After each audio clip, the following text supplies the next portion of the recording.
Hello, class, and welcome to spring. I hope everyone is doing well. I haven't done a video in a while, so I thought I would check in with you. I was away at a conference last week for the Southern Sociological Society annual meeting in Jacksonville, Florida, so you might have heard a little radio silence from me, but I'm back in Greenville, and it's beautiful. So we are wrapping up the semester. Believe it or not, we've got 2 weeks left. Actually, a little less than 2 weeks since we were already on the second day of the next to the last week. I realized that the 28th is it's for the makeup for the Monday, Wednesday, Friday classes. To make up for the state holiday that we had. So our so-called Tuesday, Thursday class, which I've kind of turned it into, is going to end next week. So what are we doing? So this week, I'm going to have one or two modules for you about Afrofuturism. No reading. I'm going to build on what we've already started thinking about with Du Bois' The Comet, and thank you for your submissions to the discussions. I've been starting to read those, and I'm glad to introduce you to that because, to be honest, I only recently learned about this. My professor didn't tell me. Professors didn't tell me about the comet, so I think it's really, really fascinating.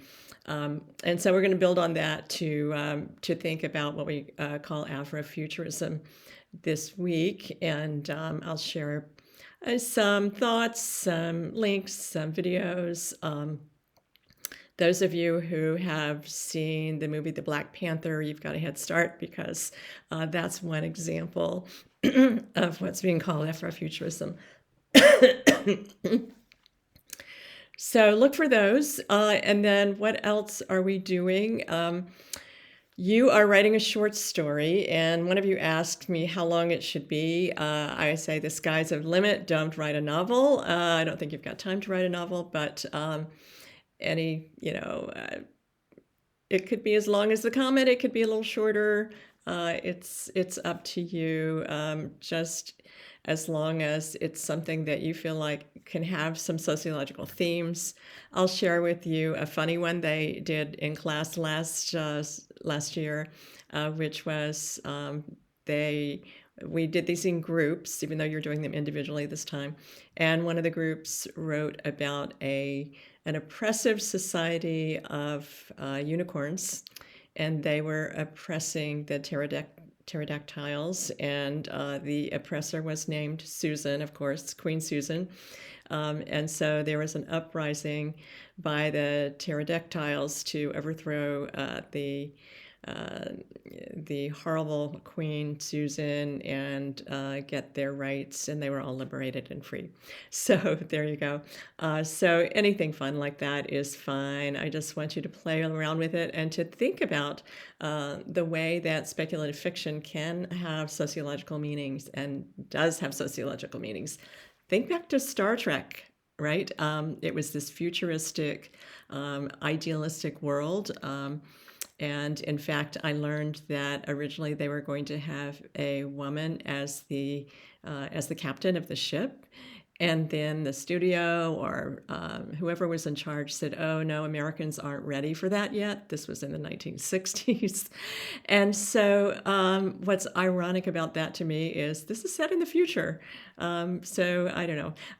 So think about speculative fiction as something that's getting us to think through what's going on in our lives today, in our society. So have fun with it.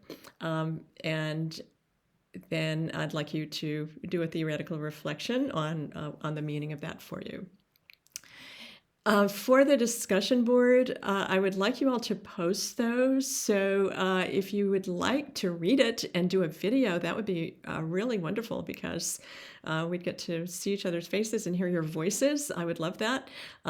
If you prefer just to write it out, that's fine as well. So that's your choice. And we will have we'll have a discussion board about that.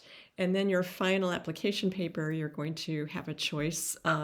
You can write about Afrofuturism, You can also write about collective memory or migration. So it's your choice to write that final paper, which will be due, I think it's May 3rd. Let me get back to you. One part of the syllabus says May 6th, one says May 3rd. Uh, the earlier the better for me, so I can get that graded for you. Otherwise, I will see you on the discussion boards.